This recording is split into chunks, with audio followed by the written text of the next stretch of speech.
25년 11월호 예. 월간 이선엽. 네. 와, 드디어 11월호입니다. 어서 오십시오. 예, 안녕하세요. 예. 지난 주말에도 또 중국 다녀오셨다면서요? 아, 예, 다녀왔죠. 또 예. 몇 보 걸으셨습니까? 뭐 많이 걷는 것보다도 예. 일단 중국이 그 IT 쪽의 메카잖아요. 예. 그래서 알리바바라든가 아니면 그쪽에 또 우리가 알고 있는 여러 가지 우리로 얘기하면 실리콘밸리 이런 데가 있어요. 그래서 그런 데 항저우 중심- 다녀오셨다고? 그렇죠. 네네. 중심으로 다녀왔고 중국의 도시하면 뭐 한 4대 도시가 되게 중요하지 않습니까? 북경은 정치의 도시, 그다음에 우리가 알고 있는 상하이 같은 경우는 비즈니스의 도시, 또 선전이라는 데는 제조의 예. 도시, 그렇죠? 그다음에 항저우는 혁신의 도시. 그래서 왜 혁신이 여기서 일어나는지, 그래서 뭐 그 대학들도 가보고 항저우 대학도 가보고, 그다음에 아 얘네들의 벤처를 지원하는 시스템 어떤지 또 가보고, 알리바바의 어마어마한 규모에 좀 놀라고 뭐 그랬었습니다. 캠퍼스. 네. 어휴 뭐 그냥 어. 몇 개 도시는 합쳐놓은 것 같아요. 그래서 그 이야기는 뒷부분에 좀 시간 예. 될 때 조금 여쭤보도록 하겠고요. 벌써 거의 1년 다 가는데. 그렇습니다. 그래서 그 주도주 오마카세 12월에 있는데 얼마 안 남았습니다. 네. 그리고 이번에는 토요일이 아니라 21일 예. 일요일이에요. 예. 12월 21일 일요일 참석하시는 분들은 이제 헷갈리시지 않게 미리. 음. 그래서 아래 고정 댓글이 있으니까요. 주도주 오마카세 올해 마지막 특강을 절대 놓치지 마십시오. 왜냐면은 또 이제 시장이 흔들리고 있으니까. 맞아요. 저희가 11월 24일 월요일 오후에 녹화를 하고 있습니다만 이거 뭐 반등 하려다가 반등도 못하고 요 질문부터 드려야 될 것 같아요. 근데 이미 지겹게 들으셨을 그 내용. AI 거품론에 대해서 어떻게 생각하십니까? 근데 이거 질문을 좀 이렇게 드려보려고요. 이 거품 논란이 쉽게 끝나지 않고 과연 오래 갈 것인가? 지겹게 또 발목을 잡을 것인가? 이 측면에서 보면 좀 어떨까요? 오래 가겠죠. 올해 내내 또는 내년까지도 있지 않을까요? 뭔가 빌미가 있으면 나올 거라고 생각을 합니다. 왜냐면 이제 지금도 버블이라고 얘기하는 사람들이 올라가면 버블이 꺼졌다라고 얘기할 리는 없잖아요. 그렇지 않습니까? 그러니까 지금도 이 상태를 버블이라고 한 사람들은 올라가면 또 다른 핑계를 잡겠죠. 수긍 안 하고. 예. 근데 이제 주가가 오르고 나면 이제 투자자들의 생각은 달라질 수도 있을 겁니다. 그리고 항상 재밌는 건 뭐냐면 논란의 시작은 거품 논란인데요. 시간이 좀 지나면 반박 논리들이 또 나와요. 그리고 주가가 오르고 나면 그 반박 논리에 힘이 또 실리고 이런 것들이 반복될 가능성이 높지 않을까. 그래서 저는 이 논란이 어쨌든 건강한 논란이다라고 생각을 합니다. 시장에서 우리가 항상 좋다라고만 얘기할 게 아니라 이런 경계감들도 우리가 알아야 될 필요도 있고 또 실제 우리가 올라가는 과정 속에서 놓치는 것은 없는지 거품이라고 얘기하시는 분들의 그 논란도 저는 나쁘지 않다고 생각을 해요. 이런 경계감을 주면 우리가 혹시 나중에 이런 것들을 내가 놓칠 수 있었겠구나 또 이런 어떤 악재들이 나중에 시간을 두고 우리가 어떤 식으로 대응할 때 피해를 줄 수 있겠구나 하는 걸 미리 점검해 볼 수도 있겠지 않습니까? 미리 그래서 점검. 그런 측면에서 놓고 보면 이분들의 어떤 선제적인 이런 공격들이 저는 굉장히 건전한 공격이다. 그리고 전체적으로 놓고 보면 우리가 항상 주가라는 게 마냥 좋을 수만은 없는데 네네네. 그 좋지 않을 때 우리가 무엇 때문에 발목을 잡을 것인지 그러면 향후에 어떤 지표들이 어떻게 나올 때 우리가 대응할 수 있는지 그런 것들에 대해서 대비를 할 수 있다는 점에서도 저는 좋다고 생각을 해요. 그래서 항상 지나보면 그 악재를 얘기하시는 분들, 시장이 안 좋다고 하신 분들이 무시할 의견이 아니고 나름대로 그 의견들을 우리가 소중히 담아서 향후에 있을 조금 더 부정적인 시장이 향후에 오게 되면 거기에 대비해서 우리가 피해를 줄일 수 있는 또는 피해갈 수 있는 좋은 어떤 그 방비책을 세울 수 있는 계기가 될 수 있다는 점에서 좋은 것 같아요. 예방접종.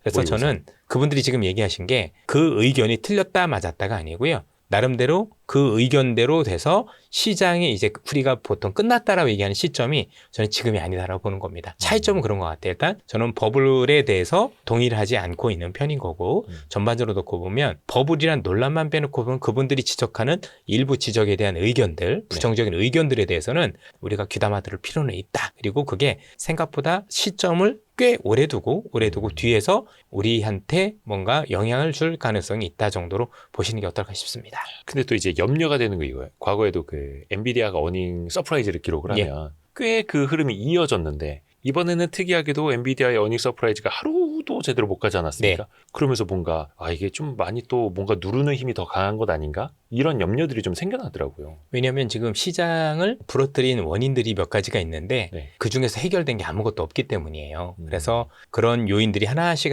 사라지고 나면 전체적으로 우리가 생각했었던 요인들이 하나씩 벗겨질 거라고 생각을 하는데 재밌는 건 뭐냐면 네. 엔비디아 실적이 되게 좋았잖아요. 네. 시장보다 생각보다 훨씬 더 좋았잖아요. 그리고 향후 전망도 대단히 좋았잖아요. 그랬더니 거기서 이제는 뭐 여러 가지 회계적인 것과 관련해서도 야 이건 아니지 않느냐라는 반론들이 있었습니다. 그렇죠? 네. 그 반론과 관련해서 오늘 엔비디아가 우리한테 보도 자료를 냈어요. 한번 이거 한번 보실까요? 네. 실적 발표와 관련해서 네.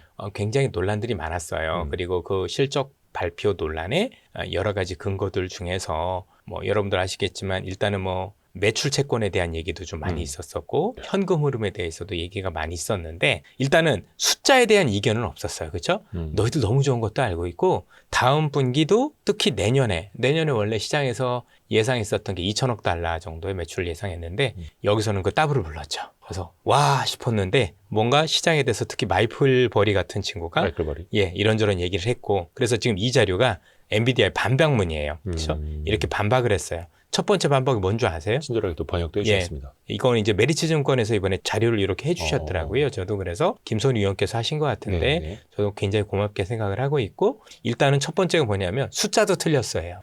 너 이런저런 얘기했는데 숫자 자체도 틀렸다더라? 실제로 그래요? 그래서 일단은 제대로 된 숫자도 못 보고 했다라는 게 되게 중요한 거고요. 네. 그래서 일단은 자사주 매입 성과와 관련해서도 평균 매입 단가가 이렇게 싸다. 그렇죠? 그래서 내재 가치 대비해서 저점 매수했다라는 것도 되게 중요하고 이 재고 증가 관련해서도 수요 둔화가 아니다. 그러니까 이런 거죠. 야, 너 물건 팔았는데 결국엔 그렇죠? 뭐 팔았다고 얘기만 하고 결국에는 돈도 못 받고 있고 뭐 이런 얘기들 많이 그죠, 했었던 나중에 돈 거예요. 깨면 어떡하냐. 근데 이게 아니라 차세대 칩 블랙웰 출시를 대비한 선제적 물력 확보 차원이었기 때문에 아닌 거고 실제 우리가 알고는 재고와 그 매출 채권이 회전 기간도 있는데 보통 그게 평균 52주인데 우리가 53주니까 평균과 다르지 않다.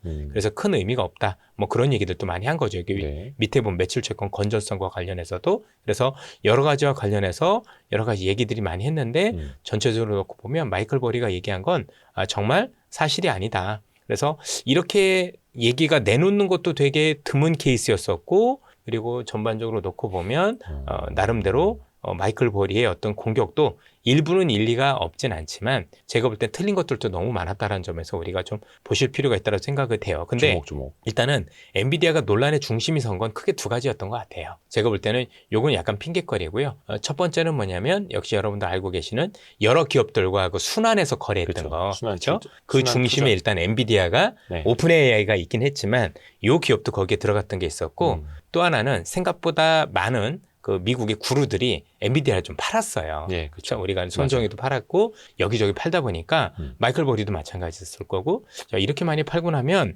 실제로 안 되는 거 아니야? 뭐 이런 논란이 있었겠죠. 그래서 그런 가운데 이런 것들이 있었겠죠. 중요한 건 마이클 버리는 앞으로도 일부러 나쁜 것만 찾겠죠. 본인이 숏을 했다라고 얘기를 그렇죠. 했는데 돼요 이런 얘기를 안 할 거잖아요. 그래서 그 사람 얘기도 되게 중요하지만 일단 걸러서 들을 필요는 있다. 라고 말씀을 드리고 그 사람도 사람인데 뭐 그 사람이 제가 볼 때 이전에 있었던 이력들이 이미 데이터로도 나와 있더라고요. 미국은 참 대단한 나라인데 이 사람이 몇 년도 어느 정도 수익이 냈어가 다 있어요.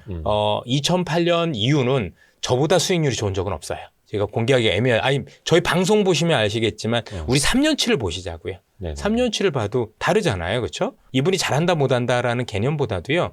일단은 제가 아는 대부분의 좀 부정론자들 그것도 뭔가 정말 크게 하락 배팅에서 돈 번 분들의 공통점이 뭐냐면 두 번이 별로 없었어요. 그러니까 제가 만약에 이분들에 대해서 뭔가 신뢰를 많이 가지려면 대부분의 정말 큰 하락에서 거의 용 빼는 재주로 하락 때마다 맞췄다라면 그건 정말 중요하죠. 그렇죠. 근데 한 번 정도 빼놓고 정말 크게 한 번 정도 스타가 된 거 빼놓고는 사실 그 뒤로 뭔가 유의미하게 위기가 있었을 때 그 위기에 대한 배팅을 성공한 적이 없다는 것도 중요하고 큰 거 한 방 맞췄다. 그리고 그 큰 거 한 방도 중요하죠. 네, 그런데 그 큰 거 2008년에. 한 방도 정말 적시에 맞춘 게 아니라 몇 년 동안 그쵸, 안 된다 하다 맞은 케이스예요. 예. 예. 그렇게 보면 우리는 여러분들 만약에 이럴 수 있지 않습니까? 2년 뒤에 시장 크게 폭락할 거야. 근데 2년간은 많이 오를 수 있어 그러면 2년 뒤 폭락을 대비하는 게 맞는 겁니까? 아니면 올라가는 거 대비하는 게 맞는 겁니까? 올라가는 게 대비하는 게 맞는 거잖아요. 네, 네. 실제 마이클 버리가 경고했었는데 2005년부터 특히 한국 시장 같은 경우는 2007년까지 지수가 더블 올랐어요. 종목별로는 10배씩 오른 종목들도 네, 많고요. 네, 네. 그걸 포기합니까? 주식을 안 하면 안 했지. 그렇죠? 그래서 뭐 그분들이 뭐 나쁘다 좋다가 아니라 그분들의 일단 논란은 어떤 주식 논리는 일단 우리가 잘 따져보자. 그러나 그분들이 한번 그런 전작을 가지고 있다라고 해서 이분들이 얘기하면 무조건 다 많이 빠질 거다라고 너무 그렇게 겁먹을 필요도 없지 않느냐라는 그렇죠. 말씀을 좀 드리고 싶은 거고요. 그래서 그런 측면에서 살펴볼 필요가 있다라고 생각을 합니다. 그러면요. 중요한 게 이런 얘기들 많이 해요. 지금 그러면 AI 버블 논란이 있었으면 그러면 우리가 생각한 진짜 그루들 글로벌에서 정말 주식을 제일 잘한다는 분들 있지 않습니까? 네. 우리가 존경에 맞지 않는 네. 그분들이 포트폴리오를 어떻게 가져갔는지 보면 일정 부분 답이 나올 거잖아요. 그걸 조금 살펴보도록 할게요. 과연 테크주를 그 사람들도 그렇죠. 팔았느냐? 예. 어떻게 됐느냐 하나씩 우리가 좀 보도록 하겠습니다. 네네. 한번 일단 보죠. 네. 일단 손정희라는 분입니다. 소프트뱅크의 손정희가 엔비디아를 전량 팔았대요. 네. 그렇죠? 근데 중요한 건 뭐죠? 이거 팔고 오픈 AI를 샀대요. 그렇죠. 이건 여러분들 오픈 AI가 더 문제 아닌가요? 엔비디아보다는 더 논란의 중심이 있다면 그럼 여러분들 누가 보더라도 이걸 우리는 뭐라고 얘기를 합니까? 종목 교체라고 얘기를 하지 않나요? 오픈 AI는 비록 상장사는 아니지만 어쨌든 AI에 가장 선두에 있는 회사고 예. 그렇죠? 그리고 이 산 시점을 보면 11월 12일이면 10월 28일부터 시장이 와르르 무너지기 시작을 했으니까 알고도 샀단 말이에요. 그러면 우린 두 가지 추정이 가능하겠죠. 첫 번째, 손정이라는 사람이 AI 버블에도 불구하고 그 버블에서 꼭지에서 주식을 사는 정말 주식을 못하는 사람이라고 생각을 할 수 있거나 그렇죠? 아니면 이 사람은 정말 오픈 AI가 나중에 정말 큰 경쟁력을 가질 거라고 생각을 해서 지금 가지고 있는 모든 것들을 다 팔아서 실제 오픈 AI에 베팅했거나 둘 중에 하나라고 볼 수가 있는 거죠. 그렇죠? 실제 여러분들 손정이라는 사람은 있는 거 가지고 다 베팅했어요. 그래서 오픈 AI가 잘못되면 우리가 알고 있는 소프트뱅크도 잘못됩니다. 그렇죠? 그런 측면에서 이 사람의 베팅을 과연 우리가 가볍게 볼 거냐에 대해서 우리는 첫 번째 고민이 필요하다라고 저는 말씀을 드리고 싶습니다. 물론 나중에 소프트뱅크가 없어질 수도 있겠죠. 그죠? 근데 그런 거보다는 그렇지 않을 가능성이 현재 이 사람은 가능성을 두고 있는 거고 여러분들 의외로 제가 오늘 데이터에는 집어넣지 못했는데 현재 우리가 알고 있는 AI에서 점유율 70%가 오픈 AI예요. 혼자 싹 쓸고 있어요. 나머지 있는 구글 정도 빼놓고는 거의 존재감이 없을 정도입니다. 그래서 우리가 생각하는 것보다 여러분들 오픈 AI에 대해서는 일단 경쟁력과 관련해서는 아직은 의심할 필요는 없는 거죠. 다만 오픈 AI가 이렇게 도마 위에 자꾸 오르는 건 뭐냐면 다른 기업하고 차별화가 되는 게 하나가 있어서 그래요. 다른 기업들은 돈 버는 구조가 원래 있어요. 이거 말고 원래 뭐 마이크로소프트도 돈 버는 게 있고 아마존도 돈 버는 게 있어요. 그래서 우리가 흔히 얘기하는 현금 창출 능력이 대단히 뛰어난데 거기다 투자를 하다 보니 부담이 있다고 하더라도 사실 별 걱정은 없죠. 그렇죠? 뭐 번 거 가지고 투자를 하는 거고 그러다 보니 문제가 없는데 오픈 AI는 돈 버는 게 없는데 투자를 많이 하다 보니까 야, 네가 정말 견딜 수는 있어? 야, 이 정도 되면 돈을 나중에 당긴다고 하더라도 너무 할 텐데 그거 가능하겠어? 이런 의구심이 있어서 그러니까 하나죠. 돈 벌지 않은 회사가 대규모 투자를 하니 문제가 되는 건 우리도 우려가 되는 바는 맞는데 어쨌든 간에 그럼에도 불구하고 우리가 알고 있는 AI 중에서는 가장 큰 경쟁력을 가지고 있는 회사고 절대 점유율도 그냥 거의 다 차지하고 있다라고 얘기하는 게 무방할 정도다라고 보시면 되겠습니다. 그러면 이 기업을 미국이 포기한다고요? 가능하겠습니까? 여러분들 같으면 전 세계 점유율 7, 80% 되는 애 다 죽여버리고 그죠? 점유율 작은 애를 해가지고 국가 이걸로 삼겠어요? 그러진 않죠. 미국이라는 나라가 AI가 꼭 필요하고 이 AI를 통해서 중국의 어떤 경쟁에서 이기려고 한다면 오픈 AI는 어떤 식으로 살려둘 수밖에 없다는 걸 그렇죠. 여러분들 꼭 기억을 하셔야 돼요. 대마불사. 예, 맞습니다. 대마 정도가 아니라 나머지는 대마도 아니고 그냥 망아지도 아닌 거죠. 그렇죠? 요만한 애들 의미가 없잖아요. 왜? 이 정도는 돼야 중국하고 해서 이길 수 있을 거 아니에요. 그렇죠? 그런 것들도 우린 고민해봐야 된다라고 생각을 하고 있습니다. 그 다음 한번 보죠. 월가의 책과랑 이름이 되게 좋아요. 건들라. 건들면 떨어진대요. 그렇죠? 이 사람인데 이 사람은 다음 금융위기가 사모대출에서 비롯될 것. 저는 이건 되게 좋은 지적이라고 생각을 하고 있어요. 그렇죠? 지금 엄청나게 많은 대출들이 사모대출에서 일어나는데 사모대출이 왜 문제가 되냐면 우리가 알 수 없어서 그래요. 누가 빌려갔는지 얼마를 빌려갔는지 잘 모르겠어. 이러니까 문제가 된다라고 해서 나중에 우리가 뭔가 위기의 어떤 진원지가 된다라고 생각을 하면 사모대출이 가능성이 높지 않을까. 실제 사모대출 규모가 한 10여 년 전보다 2배나 이렇게 증가를 했거든요. 그렇죠? 근데 재밌는 건 아직까지는 여기과 관련해서 일부 부실 조짐이 없지 않아 있는 거지만 대부분은요 그렇지 않은 것들이 많은 게 이걸 대부분 사가는 기업들이 사가는 이 사무 대출을 해주거나 이런 데들이 전부 연기금들이에요. 연기금들은 위험한 거래 안 하거든요. 그래서 거의 대부분은 문제가 없다. 근데 아주 일부는 문제가 되는 것들 발견되기 시작해서 그런 것들이 좀 있다 정도로 보시면 되는데 문제는 이 건들락이 시장이 안 된다라고 얘기하는 건 이건 이 사람의 습성이에요. 채권 쪽이니까. 예, 채권하시는 분이 그러니까 채권하는 사람이 AI 관련해서 버블이라고 하면 안 들으시는 게 맞아요. 중심이 없고요. 솔직히 AI를 아는 사람은 아니라고 봐야 돼요. 그래서 이 사람 의견을 무시하자는 얘기가 아니라 이분이 생각할 때 나중에 보는 위기에 우리가 뭔가 진앙제가 될 수 있는 것이 어디일까에 대한 아이디어를 찾는 거 위에는 제가 볼 때는 큰 의미가 없다. 이렇게 생각을 기본적으로 하는 게 맞지 않을까라는 생각이 듭니다. 전체 다는 아니겠습니다만 일반적으로 이제 채권 중심으로 운용을 하시는 분들은 이제 위기 관리에 더 많은 이제 포인트를 두고 하시니까. 근데 그쵸. 위기 관리를 할 필요도 없는 게 이분들은 그럼 국채 사놓으면 되잖아요. 그렇죠?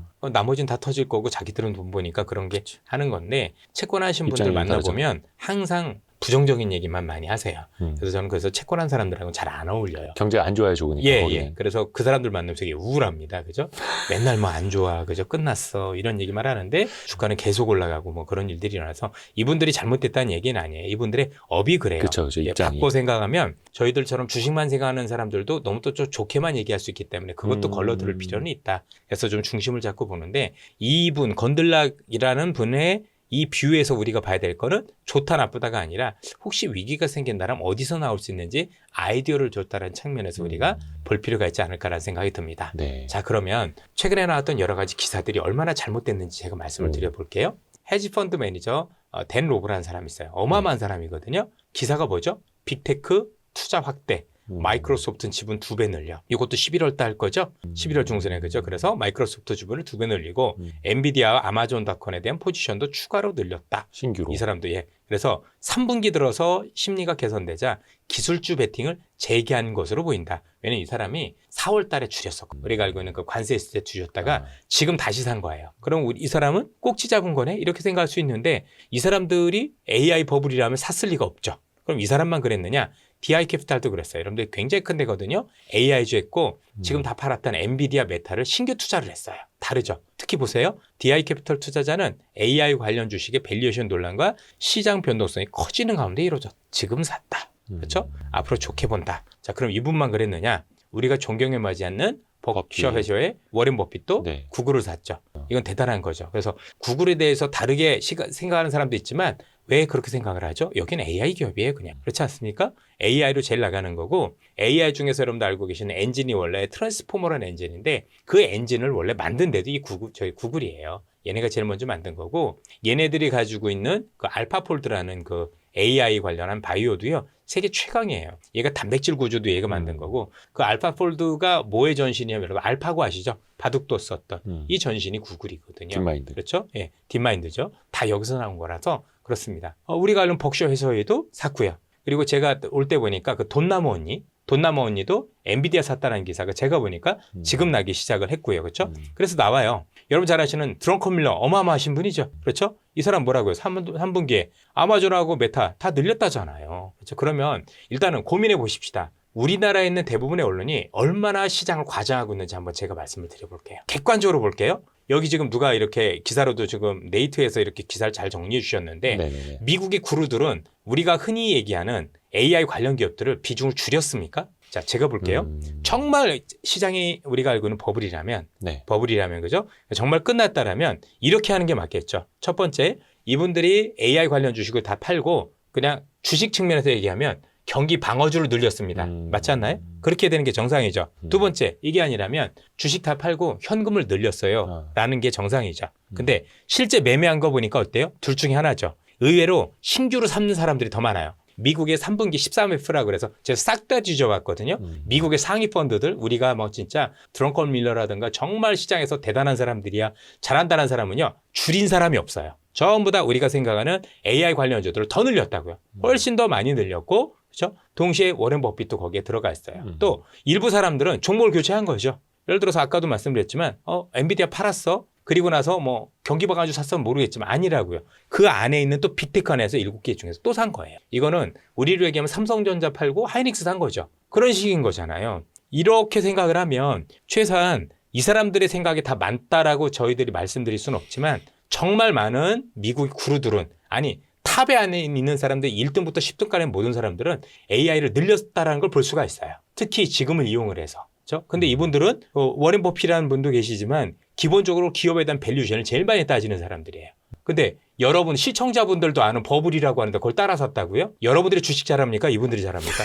아니 냉정하게 그렇죠? 저는 여러분들이 비판해도 충분히 저는 받아들일 사람이지만 한두 분도 아니고 아니잖아요. 그렇죠? 그럼 여러분들 누구께 진짜인가 한번 물어보라는 얘기예요. 진짜 주식에 대한 이분들은 가치 없어서 샀겠어요? 버블인데 껍데기인데 아무것도 없고 곧 망할 건데 이거 샀겠느냐고요. 손정이라는 사람이 어떤 사람인데 회사 모든 것들 다 털어넣었잖아요. 그러면 이 사람들 왜 이렇게 털어넣고 이 기업의 경쟁력 뭔지에 대한 고민도 해봐야 되는 거지. 지금 제가 볼 때 대부분의 언론의 보도 방향이 뭐냐면 전반적으로 놓고 보면 그냥 다 버블이어서 마치 미국에 있는 대부분의 투자자들이 비중 줄이고 있는 것처럼 우리는 그렇게 느끼고 있다고요. 근데 그런 적이 한 번도 없다라는 게 놀라운 사실인 거죠. 이 사람은 더 늘렸어요. 더 많이 늘렸고 마이클 버리는 원래도 맨날 줄이기만 하는 애예요. 뭘 늘려본 적이 없는 애인데 뭐 이 사람 얘기 가지고 굳이 그렇게 그리고 별로 맞은 적도 없는 그런 사람을 가지고 승률도 낮은 사람을 가지고 부각시켜서 마치 이게 전체이냐 호도를 하면 안 된다라는 거죠. 최소한 우리는 균형 있게 마이클 버리라는 사람도 역할도 있어요. 그렇죠? 이 사람은 왜 안 된다라고 하는지 그 논거를 가지고 우리가 혹시 놓치고 있는 게 없는지 점검해보는 그런 게 필요한 거고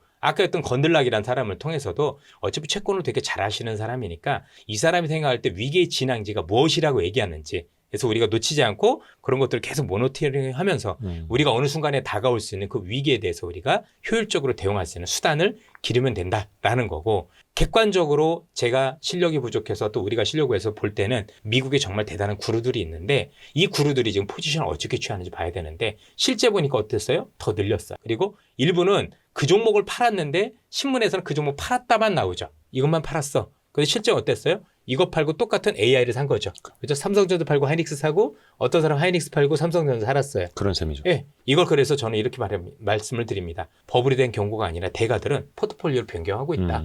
되려 전체 포트폴리오를 놓고 보면 우리가 알고 있는 뭐를 늘리고 있다? 이 관련 기업들을 테크주. 늘리고 있다라고 보시면 되겠습니다. 이 중에서 제일 유명한 분 중에 하나가 또 누구냐면 여러분들 오크트리라는 데 있는 그쵸? 하워드 막스. 예, 하워드 막스라는 분이 있습니다. 그분의 주장을 한번 또 들어보도록 하죠. 과열은 맞지만 거품은 아니래요. 이게 며칠 전까요, 그렇죠? 실적 대표는 좀 오른 건 맞는데 거품 아니야라고 얘기를 하죠. 그렇죠? 아직 광기 이런 것들도 보여지지 않아라고 얘기를 했고요. 더 중요한 건 이 빅테크 기업들 우리가 지금 위험해라고 하는 기업들에 대한 평가예요. 매그니피션트 7, 애플, 마이크로소프트, 구글, 엔비디아도 들어가 있어요. 테슬라는 내가 본 가장 뛰어난 기업들이래요. 그래서 조금 비싸긴 한데 뭐 과도하게 그렇게 비싼 것도 아니야. 버블은요 과도하게 비싼 것도 아니에요. 실체 없이 비싸야 돼요. 과도하게 비싼 거를 넘어선 게 버블인데 지금 이 사람이 볼 때는 약간 좀 비쌀 뿐인 거지 거기 과도한 수준도 아니야. 그리고 너무 좋은 기업들인데 라고 평가를 했다라는 거죠. 조금 더 냉정하게 보겠습니다. 우리가 시장에서 정말 존경에 맞지 않는 정말 투자를 잘하는 거기다도 단순히 성장주 투자가 아니라 가치지 투자까지 하시는 분들조차도 버블이 아니라고 얘기를 하고 있어요. 그렇죠? 그러면 제가 좀 죄송한 얘기지만 언론이 이 버블이라는 거 이 정도 냉정하게 알 정도 실력이 되느냐? 아니거든요. 그건 중계하는 거죠, 중계. 네, 그거는 중계도 아니에요. 제가 볼 때. 이건 정말 오랜 경험과 이런 것들이 있어도 알기가 쉽지 않아요. 그런데 단순히 기사를 쓰시는 분들이 이걸 전 모른다라고 생각을 해요. 기사 쓸 때도 보면 답답했어요. 버블이 아닌지 뭔지 사전적인 정의에 대한 것들도 제대로 알고 쓰는 건지도 몰랐고 일부 기사들 같은 경우는 제가 볼 때는 의도적이었어요. 엔비디아 팔았다고 마치 다 비운 것처럼. 근데 실제 기사는 뭐예요? 엔비디아 팔고 이걸 산 거니까 종목 교체한 거거든요. 종목 교체한 걸 가지고 마치 다 판 것처럼 얘기하는 게 맞는 건가? 아니다라는 얘기죠. 그렇죠? 그래서 굉장히 속으로 불편했어요. 왜 저렇게 하지? 그래서 뭔가를 어그로를 끌려고 하는 건가? 이렇게 생각을 하는데 그러면 안 된다라는 거죠. 그래서 최소한 있는 그대로 보고 우리는 볼 필요가 있는 거고 우리의 어떤 실력이 이분들보다 안 된다라고 생각을 하면 한두 분이 아니라 정말 많은 분들이 공통적으로 어떻게 움직이는지 봐야 되는데 이분들은 현금을 많이 늘린 것도 아니었고 우리가 알고는 경기 방어주를 산 것도 아니었어요. 그렇죠? 대부분 다 더 늘렸어요. 그렇죠? 더 늘리지 않은 분들은 그 안에서 포트폴리오를 일부 조정했을 뿐인 건데 그걸 버블의 조짐이 있어서 마치 다 털고 나간 것처럼 하는 게 과연 맞느냐? 라는 말씀을 드리는 거죠. 그렇죠? 예. 그 피터 틸도 뭐 엔비디아 팔았다고 막 대서특필 됐는데 실제는 아니에요. 틸 매크로라는 펀드 하나에서 비운 것일 뿐이고. 여기 피터딜도 있어요. 다 늘렸다라고 얘기들이 많이 나오죠. 그렇죠? 그래서 여러분들 생각하는 것보다 피터딜도 엔비디아만 팔았어요. 엔비디아 한 종목 판 거 가지고 마치 다 판 것처럼 하지도 않았으면 좋겠고 엔비디아를 산 애들도 많았다라는 거죠. 그런 측면에서 놓고 보면 우리가 조금 더 어떤 게 맞을지 나중에 알 수는 없지만 최소한 시장을 볼 때보다 균형적인 시각을 가지고 팩트를 체크할 필요가 있다. 그래서 저도 애널리스트 생활을 20년 넘게 했지만 20년 넘게 하면서 저 역시도 전망이라는 것에 대해서는 실패할 수도 있다고 생각을 합니다. 그런 적도 실제로도 많았고 하지만 최소한 팩트는 체크를 해야 돼요. 사실 여부는 확인하는 거고 최소한 있는 거에 대해서는 균형적으로 본 다음에 그걸 바탕으로 해서 어떻지라고 판단을 해야 되는 건데 이미 제가 볼 때는 균형이 무너진 기사들이 너무나도 많고 시장을 몰아가는 게 그렇게 몰아가는데 이 몰아갔을 때 모든 피해는 투자자들이 보는 거예요. 잘못된 판단할 수 있는. 그러니까 제일 중요한 건 판단의 근거는요. 중립적이어야 되겠죠. 그렇죠? 이 사람들은 이렇게 했어. 그래서 그냥 딱 갖다 놓고 엔비디아 팔고 메타 샀어. 이거 어떤 사람은 엔비디아 팔고 구글 샀어. 그냥 그렇게 얘기해 주시면 되는 거예요. 그러면 두 개 다 뭐죠? AI예요. 그죠? 두 개 다 빅테크예요. 그럼 실제 크게 보면 줄인 거예요? 안 줄인 거예요? 안 줄인 거예요. 사실은 더 늘렸어요. 그런데 이것과 관련해서 전부 다 지금까지도 계속 마치 다 줄인 것처럼 퍼부려서 다 그런 것처럼 마이클 버리란 말도 안 되는 사람 가지고 얘기를 하는 거예요. 그리고 지금 마이클 버리 한번 얘기를 해볼까요? 지금 리딩방 찰린 거 알고 계시죠? 오늘 기사가 됐죠. 예, 오늘 기사가 됐습니다. 네네네. 그렇죠? 진짜 이런 얘기하면 뭐 좀 양아치죠, 양아치. 리딩방이라기보다는 맞아요. 그냥 뭐 월 회비 받는 사업을 시작했다. 그게 뭐 이런 리딩방이에요. 겁니다. 예. 제가 여기서 월회비 받으면 리딩방이지 뭐 예. 뭐라고 생각할 수 있습니까? 큰 거보다도 마이클 버리 알고 보니 리딩방 오픈 홍보 이게 방금 전 기사입니다. 네네. 방금 전 네. 신문에서 그대로 가져오니까 보시면 될 거라고 생각을 하고 있고요. 어쨌든 간에 참 재밌는 일들이 벌어지고 있다. 예. 그래서 너무 이 사람을 영웅시할 필요는 없어 보인다. 그 잘생기긴 했는데 좀 저 양반 입장에서 운용하는 것보다 그냥 월 회비 받는 게 더 편하다고 생각을 했겠죠. 그렇겠죠. 우리나라에도 그런 분들 많이 있습니다. 예. 그게 예. 돈 버는 데는 나쁘진 않아요. 그렇죠. 근데 짐심이 있다라고 보기는 어렵죠. 저도 할까요? 아유, 대표님이 그쵸? 하시면 대박이죠. 근데 이제 대표님은 이제 또 이제 신기사라고 하는 금융회사 예. 대표이사로 농담을 계시니까. 해본 거고요. 그러니까 이게 언론에서도 저도 이제 오래 있었습니다만은 위험을 부각시키는 콘텐츠가 조회수 참 잘 많죠? 나옵니다. 예. 이게 왜냐하면 인간이 이제 본능상 긍정론보다는 위기에 대한 경각심 막 일깨워줄 때 본능적으로 살아야 되니까 더 이목이 또 가는 거고요. 제가 제일 아쉬운 건 뭐냐면 실제로 제목은 그렇게 뽑았는데요. 내용을 읽어보면 내용은 그렇진 않아요. 내용은 그래도 이거 팔고 이거 샀다인데 제목. 정작 아쉬운 건 제목이 제일 문제가 되고 애널리스트 할 때도 여러분들 보고서 쓰고 나서 제목 뽑는 게 제일 힘들어요. 맞아요. 내가 정말 하고 싶었던 얘기를 독자들한테 정말 되게 임팩트 있게 다가가야 되는데 마지막 이거 가지고 몇 시간 고민한 적도 있단 말이에요. 그렇죠? 그럼 최소한 기사의 내용과 기사의 내용에서 가장 핵심적인 부분을 정말 제목으로 할 수 있는 게 되게 중요한 건데 정말 다른 것 같아요. 근데 최근에 무슨 문제가 있냐면 대부분의 투자자분들이 제목만 읽고 끝나요. 그래서 내용을 잘 안 읽는 스마트폰 세대다 보니까 실제 내용에 대해서 그쵸? 그게 아닌데도 불구하고 저는 유튜브도 마찬가지라고 생각을 해요. 많은 유튜브들이 보면 썸네일. 실제 출연한 분들의 보면 제가 들어보면 내용 좋은 게 되게 많거든요. 그런데 제목이 달라. 분명히 그분은 그렇게 얘기하지 않았어요. 제가 맥락을 보면 최소한 유튜브에서 제목을 달아주시는 분들은요. 과장할 수는 있다고 봐요. 그거야 뭐 그죠? 자극적일 수 있는 거에 대해서는 저도 인정을 하는데 한 얘기를 가지고 해줘야 돼요. 그래서 이분이 하고자 했던 얘기를 전달하는 과정 속에서 조금 더 과장할 수는 있지만 그 방향이 달라지면 안 되는데 의외로 안 그런 경우들이 너무 많아서 정말 제가 볼 때는 저 훌륭한 분들이 저 잘하는 사람들이 댓글을 보면 욕을 엄청 먹고 있는데 그 욕 먹는 건 말도 안 되게 그분이 그런 얘기를 한 적이 없는데 그렇게 얘기하는 경우들이 많다는 얘기죠. 그래서 힘드시겠지만 조금 더 심사숙고해서 우리 기사 여러분들께서도 또는 우리 유튜브를 하시는 분들께서도 제목을 달 때 조금 더 신중해 주셨으면 그래도 투자자들이 볼 땐 정말 도움이 된다 쪽으로 좀 그렇죠? 그게 위험일 수도 있죠. 아니겠습니까? 진짜 이제 고민되는 지점입니다. 예. 지금 당장 이 두 개 종목 무조건 사서 먹어서 이런 거 달잖아요. 조회수 잘 나와요. 그러니까요. 근데 저는 양심상 그런 걸 못 해가지고. 저는 근데 만약에 그런 것들 하면 그다음부터 출연 잘 안 해요. 저는 그렇게 싸게 한 적이 없어요. 그럴 필요도 없고. 왜냐면 그건 저를 죽이는 거예요. 살려면 같이 살든가 해야지 공생이 아니라 본인들만 살겠다라고. 에라 하는 모르겠다 데서 이런 거죠. 그걸 왜 출연을 해요? 그럴 필요도 없는 거지. 그러면 안 됩니다. 이 같은 이제 업계에 있는 사람으로서 좀 창피하기도 합니다만 또 그게 때로는 좀 흔들리기도 해요. 아, 자극적으로 해야 되는데. 아니 그런 얘기를 했으면 이선일 그럴 수도 대표님. 있죠. 인생을 바꿀 핵심 추천주 하나만 공개합니다. 뭐 이렇게 하면 이제 조회수 많이 나올 텐데. 그러니까요. 예, 하나만 근데 해주시죠. 그런 얘기를 한 적이 없는데 아유 하나만 주시면 안 됩니까? 안 되죠. 왜냐하면 제가 종목을 드리고 나서 저랑 옆에서 계속 있으면서 제가 컨트롤할 수 있는 분이라면 모를까. 아니라면 여러분들 여기서 10배 간다라도 다 손해보세요. 지금 살 거라고 생각하십니까? 그런 거 없어요. 요걸로 썸네일 하면 안 됩니까? 안 되죠. 10배 가는 종목 공개합니다. 아무튼 오늘 이제 저희 스튜디오에도 주도주 오마카세 네. 그 같이 이제 공부하신 분들이 또 와 계셔가지고 이렇게 시선은 이제 그쪽을 많이 이제 보고 그렇죠. 계시다라는 거. 네. 그리고 조금 이따가 또 질문 기회도 또 드릴게요. 혹시 이거 AI 관련해서 뭐 테크주 관련해서 AI 거품론 관련해서 요 대목에서 혹시 질문하실 거 있으세요? M7 관련돼 가지고 메타가 지금 현금 창출을 잘하고 있는데 돈을 빌렸다는 이유로 이렇게 쭉 네. 하락을 했는데 네. 이번에 메타만 아마 이번에 한 게 아니라 아마 알파벳인가 다른 빅테크도 하나 대출을 해서 했거든요. 그리고 옛날에 보면 뭐 F 같은 경우에서는 자사주를 뭐 담보로 해가지고 저리로 해서 그 자사주 토각도 많이 했었는데 메타의 이거를 안 좋게 봐야 되는 건지 아닌 건지 좀 판단이 잘 안 쓰더라고요. 왜냐면 제가 메타를 쭉 봤을 때 이렇게 대출한 적이 없었거든요, 사실은. 그래서 이걸 어떻게 봐야 되는지 그게 궁금했었어요. 우선 대출이란 표현보다는 회사채를 발행했다라는 게 그쵸. 정확한 표현일 자금 거고요. 조달. 그럼 여러분들 웃기죠. 원래 기업은 돈이 필요할 때 회사채도 발행도 하는 거고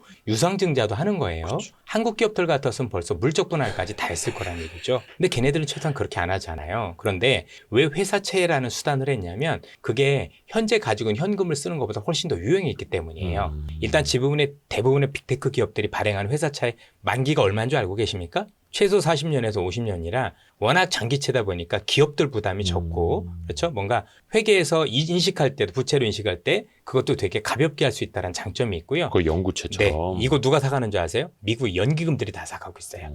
개인들이 아니라 정말 우량한 자산이 나왔다라고 해서 전부 다 사가고 있다는 얘기죠. 그리고 지금도 말씀 주셨지만 이 기업들이 현금이 없는 게 아니라 현금 흐름 안에서 지금 하고 있을 수도 있는데 그걸 다 전부 다 하게 되면 나중에 자사주 매입도 안 되고 주주환원 정책도 안 되게 돼요. 그럼 나름대로는 어쨌든 우리가 확실한 건 이전보다 정말 투자를 위해서 돈이 많이 필요하다는 데 대해서는 이 정도까지 해야 되는구나는 알고 있지만 얘들 나름대로 어떤 기업의 가치도 지키면서 뭔가 회계적으로 부담을 제일 덜 수 있는 방법을 찾았다라는 측면에서 우리가 봐야 되는 거지. 아니, 지금도 돈 많고 일부 채권을 발행한 것 가지고 이게 위험하냐 마냐 얘기하면 어떡해요. 그런 식이면 우리나라 기업은 다 망한 거예요. 한국 기업은 지금 채권 발행하는 애들은 전부 다 없어져야 됩니까? 아니 정말 이게 상식적인 수준에서 생각을 해야 되는데 얘네들이 정말 부채율이 몇백 %가 되고 이러면 우려가 되겠지만 아니잖아요. 지금도 현금도 많지 않습니까? 단순히 그거 정도 했다고 그래서 너무 위험하게 바라보는 측면은 제가 볼 땐 너무 앞서 나갔다라고 말씀을 드리고 싶어요. 그러니까 미국식 자본주의는 현금 흐름 생기면 그걸로 이제 자사주 매입 소각하고 주주 환원의 대부분을 써야 하는데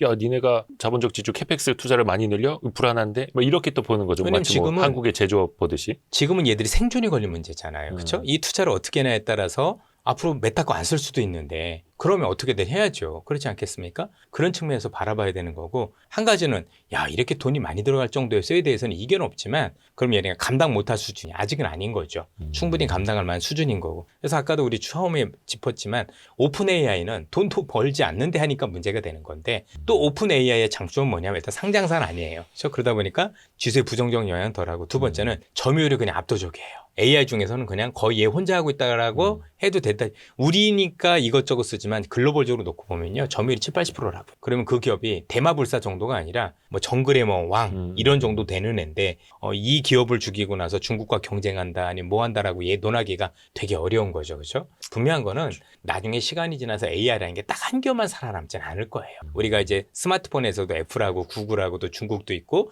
이런 OS 체제가 있는 것처럼 너무나 많은 기업이 난립하지는 않겠지만 그래도 두세 개 기업은 된다라고 봐야 되는데 시장에서는 현재 그렇게 보고 있는 거죠. 넌지시 야 그래도 살아남으래라면 지금 놓고 보니까 뭐 오픈 AI하고 뭐 구글 이렇게 가능성을 지금 보고 좀 베팅을 시작하지 않았나라는 생각이 드는 거죠. 거기에 뭐 또 뭐 그룹 정도도 얘기가 나오고 있는 것 같고 뭔가 경쟁력을 가지는 그렇죠. 근데 그 안에 들어있는데 어떻게 된다라고 얘기하면 그것도 웃긴 거죠. 그러니까 뭐 인터넷 포털이라든지 아니면 메신저 서비스처럼 승자 독식 구조가 아니라 예. 여러 AI 기업들이 예. 또 공존하는 그렇죠. 세상이 또 펼쳐질 것이다. 그리고 그렇게 보시는 거고요. 제가 많은 투자자분들한테 더 말씀드리고 싶은 건 뭐냐면 아 이렇게 투자했는데 언제 돈 벌어? 그건 제조업 시각이에요. 회수 언제 하느냐? 예, 제조업은요 바로 투자하면 나와야 되죠. 근데 인터넷은 항상 투자가 더 길어요. 그리고 나서 회수한 시점이 뒤인데 뒤로 갈수록 어마어마해져요. 우리 2000년 초반에 그 투자했었을 때 그때 인터넷 기업도 돈 본 적 한 번도 없어요. 그리고 그 몇 년 뒤에 지나서 네이버라는 기업들이 그때도 있었었지만 그죠?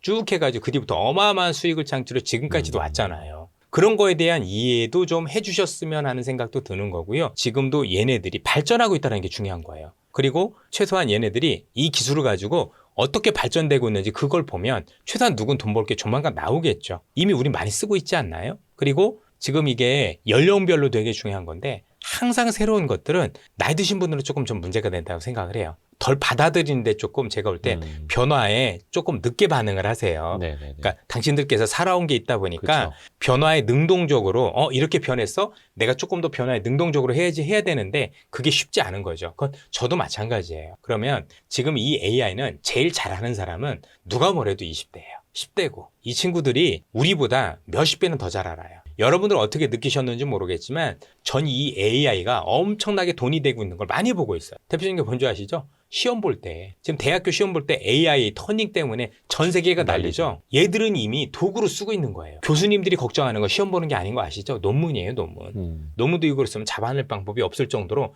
잘 썼다라는 게 되게 중요한 거죠. 그렇지 않겠습니까? 지금도 효율적으로 사용하고 있는 사람들도 많고 그래서 여러분들 이미 우리 생활 속에서 이걸 활용하는 사람들이 의외로 정말 많다라는 거고 특히 이번에 최태원 SK 하이닉스 회장님도 이번에 발언한 거 11월에 발행을 했는데 지금 D램이 너무나도 많이 나가는 이유가 모든 기업들이에요. 모든 기업들이 AI 도입하려고 반도체 주문을 하고 있어서요. 지금 반도체 가격이 올라가는 게 우리가 빅테크가 주문하는 게 아니고요. 얘들도 있겠죠. 근데 이젠 기업들도 국가들도 이거 해야 된다고 다 주문하고 있다라고 해서 그만큼 이제는 내가 써봐야 되겠지라고 하고 있다라는 거죠. 그래서 항상 기준을 얘들이 비싸다 아니다 논란이 저는 되게 웃겼어요. 진짜 봐야 될 거는 얘네들이 비싸냐 싸냐가 아니고요. 얘네들이 어떻게 발전했지? 어디까지 발전했으며 지금 학생들은 어디까지 쓰고 있는 거야? 얘네들은 지금 삶을 바꿔놨잖아요. 지금 세대는 AI를 제일 활용하는 거고 우리 페이스북이라는 것도 마크 저커버가 학생 때 한 거예요. 인터넷이 나오고 이게 되니까 그런 걸 만들었던 것처럼 뭔가 새로운 것들에 대한 비즈니스는요.